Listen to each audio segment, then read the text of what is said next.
ಚಿಕ್ಕೋಡಿಯಲ್ಲಿ December 27 ಮತ್ತು 28ರಂದು Satish Jarkiholi foundation ವತಿಯಿಂದ Satish sugars award ಕಾರ್ಯಕ್ರಮ. ಬೆಳಗಾವಿ ಜಿಲ್ಲೆಯ ಚಿಕ್ಕೋಡಿ ಪಟ್ಟಣದ ಆರ್ಡಿ ಕಾಲೇಜ್ ಮೈದಾನದಲ್ಲಿ ಡಿಸೆಂಬರ್ 27 ಮತ್ತು 28ರಂದು ಸತೀಶ್ ಜಾರಕಿಹೊಳಿ ಫೌಂಡೇಶನ್ ವತಿಯಿಂದ ಸತೀಶ್ ಶುಗರ್ಸ್ ಅವಾರ್ಡ್ 9ನೇ ಗ್ರ್ಯಾಂಡ್ ಫಿನಾಲೆ ಸ್ಪರ್ಧೆ ಹಮ್ಮಿಕೊಳ್ಳಲಾಗಿದ್ದು, ಪ್ರತಿದಿನ ಸಂಜೆ 6 ಗಂಟೆಗೆ ಅಂತಿಮ ಸುತ್ತಿನ ಸ್ಪರ್ಧೆಗಳು ಜರುಗಲಿವೆ ಎಂದು ಕಾಂಗ್ರೆಸ್ ಮುಖಂಡ ಗಜಾನನ ಮಂಗಸುಳಿ ತಿಳಿಸಿದರು.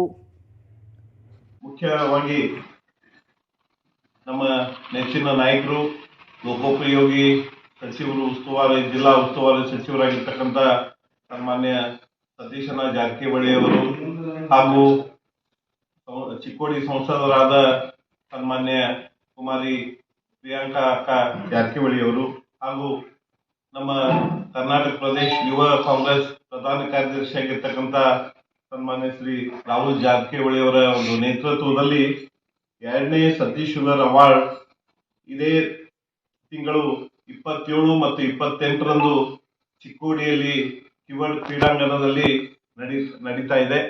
ಈ ಒಂದು ಕಾರ್ಯಕ್ರಮದ ಕುರಿತು ಹೇಳೋದಂತಂದ್ರೆ, ಸತೀಶ್ ಜಾರಕಿಹೊಳಿ ಫೌಂಡೇಶನ್ ಅವರ ಒಂದು ಪ್ರಾಯೋಜಕತ್ವದಲ್ಲಿ ಈ ಒಂದು ಕಾರ್ಯಕ್ರಮ ನಡೀತಾ ಇದೆ. ಬಹಳ ಮುಖ್ಯವಾಗಿ ಪ್ರತಿಯೊಬ್ಬರಲ್ಲಿ ಒಂದು ಕಲೆ ಇರ್ತಾ ಇದೆ. ಆ ಒಂದು ಕಲೆ ಹೊರಗೆ ಬರ್ಲಿಕ್ಕೆ ಒಂದು ಪ್ಲಾಟ್ಫಾರ್ಮ್ ಬೇಕು.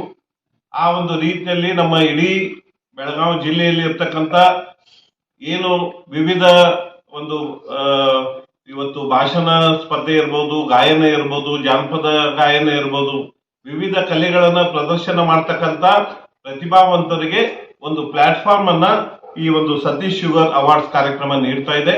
ಈಗಾಗಲೇ ಕಾಗವಾಡದಲ್ಲಿ 12ನೇ ನವೆಂಬರ್ದಂದು, ನಿಪ್ಪಾಣಿಯಲ್ಲಿ 13ನೇ ನವೆಂಬರ್ ನಿಪ್ಪಾಣಿಯಲ್ಲಿ, 14ನೇ ನವೆಂಬರ್ ಚಿಕ್ಕೋಡಿಯಲ್ಲಿ, 15ನೇ ನವೆಂಬರ್ ರಾಯಬಾಗದಲ್ಲಿ, 16ನೇ ನವೆಂಬರ್ ಅಥಣಿಯಲ್ಲಿ ಪ್ರಾಥಮಿಕ ಹಂತದ ಸ್ಪರ್ಧೆಗಳು ಈಗಾಗಲೇ ಏರ್ಪಾಡಾಗಿ ಅವರ ಆ ಒಂದು ಸ್ಪರ್ಧೆಗಳಲ್ಲಿ ಏನು ಒಂದು ಪ್ರಥಮ ಸ್ಥಾನವನ್ನ ಪಡೆದುಕೊಂಡಿರ್ತಾರೋ ಆ ಒಂದು ಸ್ಪರ್ಧಾಳುಗಳನ್ನ ಹಾರ್ಲಗಿರಿಯಲ್ಲಿ 23ನೇ ತಾರೀಕು ಸೆಮಿಫೈನಲ್ ಒಂದು ಸ್ಪರ್ಧೆಗಳು ಸಹಿತ ಈಗಾಗಲೇ ಆಗಿವೆ. ಈಗ ಫೈನಲ್ ಹಂತದ ಸ್ಪರ್ಧೆಗಳು ಡಿಸೆಂಬರ್ 27 ಮತ್ತು 28ರಂದು ನಡೀತಾ ಇವೆ. ಇದರಲ್ಲಿ ಗಾಯನ, ಜಾನಪದ ಗಾಯನ, ಸಮೂಹ ನೃತ್ಯ, ಜಾನಪದ ನೃತ್ಯ, ಭಾಷಣ ಈ ರೀತಿ ಸ್ಪರ್ಧೆಗಳು ಏರ್ಪಾಡಾಗಿದ್ದು 3 ಹಂತಗಳಲ್ಲಿ ಸ್ಪರ್ಧೆಗಳನ್ನ ಆಯೋಜಿಸಲಾಗ್ತಾ ಇದೆ. ಪ್ರಾಥಮಿಕ ಹಂತ, ಪ್ರೌಢಶಾಲೆಯ ಒಂದು ಹಂತ ಹಾಗೂ ಕಾಲೇಜ್, ಈ 3 ವಿಭಾಗಗಳಲ್ಲಿ ಸ್ಪರ್ಧೆಗಳಲ್ಲಿ ವಿಜೇತರಾದವರಿಗೆ ಪ್ರಾಥಮಿಕ ಶಾಲೆ ವಿಭಾಗದಲ್ಲಿ ಪ್ರಥಮ ಸ್ಥಾನ ಪಡೆದವರಿಗೆ 50,000 ರೂಪಾಯಿ, ದ್ವಿತೀಯ ಸ್ಥಾನ ಪಡೆದವರಿಗೆ 40,000 ರೂಪಾಯಿ, ತೃತೀಯ ಸ್ಥಾನ ಪಡೆದವರಿಗೆ 30,000 ರೂಪಾಯಿಗಳನ್ನ, ಅದೇ ರೀತಿ ಪ್ರೌಢಶಾಲೆ ಮತ್ತು ಕಾಲೇಜು ವಿಭಾಗದಲ್ಲಿಯೂ ಪ್ರಥಮ, ದ್ವಿತೀಯ, ತೃತೀಯ ಸ್ಥಾನ ಪಡೆದವರಿಗೆ 50, 40, 30,000 ರೂಪಾಯಿಗಳನ್ನ ಕೊಡಲಾಗ್ತದೆ. ಅದೇ ರೀತಿ ಜಾನಪದ ನೃತ್ಯದಲ್ಲಿಯೂ ಸಹಿತ ಪ್ರಥಮ, ದ್ವಿತೀಯ, ತೃತೀಯ ಸ್ಥಾನ ಪಡೆದವರಿಗೆ ಎಲ್ಲಾ ವಿಭಾಗಗಳಲ್ಲಿ ಪ್ರಥಮ ಸ್ಥಾನ ಪಡೆದವರಿಗೆ 50,000 ರೂಪಾಯಿ, ದ್ವಿತೀಯ ಸ್ಥಾನ ಪಡೆದವರಿಗೆ 40,000 ರೂಪಾಯಿ, ತೃತೀಯ ಸ್ಥಾನ ಪಡೆದವರಿಗೆ 30,000 ರೂಪಾಯಿಗಳನ್ನ ಕೊಡಲಾಗ್ತದೆ.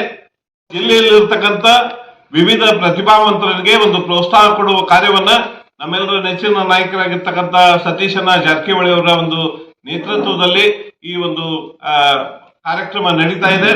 ಇದು ಸತೀಶ್ ಶುಗರ್ ಅವಾರ್ಡ್ ಹೆಸರಿನಿಂದ ಈಗಾಗಲೇ ಜಿಲ್ಲೆಯಾದ್ಯಂತ ಎಲ್ಲ ಕಡೆ ಈಗಾಗಲೇ ಇದ್ರ ಬಗ್ಗೆ ಸ್ಪರ್ಧೆಗಳು ನಡೆದು ಇನ್ನು ಫೈನಲ್ ಹಂತದ ಸ್ಪರ್ಧೆಗಳು 27 ಮತ್ತು 28ನೇ ತಾರೀಕು ನಡೀತಾ ಇದ್ದು, ಈ ಒಂದು ಕಾರ್ಯಕ್ರಮದಲ್ಲಿ ನಮ್ಮ ಅಥಣಿ ಮತಕ್ಷೇತ್ರದ ಹೆಚ್ಚಿನ ಸಂಖ್ಯೆಯಲ್ಲಿ ಎಲ್ಲಾ ಜನ ಭಾಗವಹಿಸಿ ಈ ಕಾರ್ಯಕ್ರಮಗಳಿಗೆ ಪ್ರೋತ್ಸಾಹ ನೀಡಲು ಕೋರ್ಲಿಕ್ಕೆ ನಾವೆಲ್ಲಾ ಮುಖಂಡರು ಸೇರ್ಕೊಂಡು ಇವತ್ತಿನ ಒಂದು ಪತ್ರಿಕಾಗೋಷ್ಠಿಯನ್ನ ಕರೀತಾ ಇದ್ದೇವೆ. ಮಾತು ಸಾಧನೆ ಆಗ್ಬಾರ್ದು, ಸಾಧನೆ ಮಾತಾಗಬೇಕು ಅನ್ನುವಂತ ಒಂದು ಗಾದೆ ಮಾತಿದೆ. ಆ ಗಾದೆ ಮಾತಿಗೆ ತಕ್ಕಂತೆ ಮಾತನಾಡದೆ ಈ ಒಂದು ವಿವಿಧ ಕ್ಷೇತ್ರಗಳಲ್ಲಿ ಸಾಧನೆಯನ್ನ ಮಾಡ್ತಕ್ಕಂತ ಕೆಲಸವನ್ನ ನಮ್ಮೆಲ್ಲರ ನಾಯಕರಾಗಿರ್ತಕ್ಕಂಥ ಸತೀಶನ ಜಾರಕಿಹೊಳಿ ಅವರು ಮಾಡ್ತಾ ಇದ್ದಾರೆ. ಬರೀ ರಾಜಕೀಯ ಅಷ್ಟೇ ಅಲ್ಲ, ಸಾಮಾಜಿಕವಾಗಿ, ಶೈಕ್ಷಣಿಕವಾಗಿ ಎಲ್ಲ ರಂಗಗಳಲ್ಲಿ ತಮ್ಮ ಸೇವೆಯನ್ನ ಸಲ್ಲಿಸುವುದರ ಮೂಲಕ ಬುದ್ಧ, ಬಸವ, ಅಂಬೇಡ್ಕರ್ ಅವರ ಮಾರ್ಗದಲ್ಲಿ ನಡೆದು ಇವತ್ತು ನಮ್ಮ ಕರ್ನಾಟಕ ನಾಡಿನಾದ್ಯಂತ ತಮ್ಮ ಸೇವೆಯಿಂದ ಚಿರಪರಿಚಿತರಾಗಿದ್ದಾರೆ.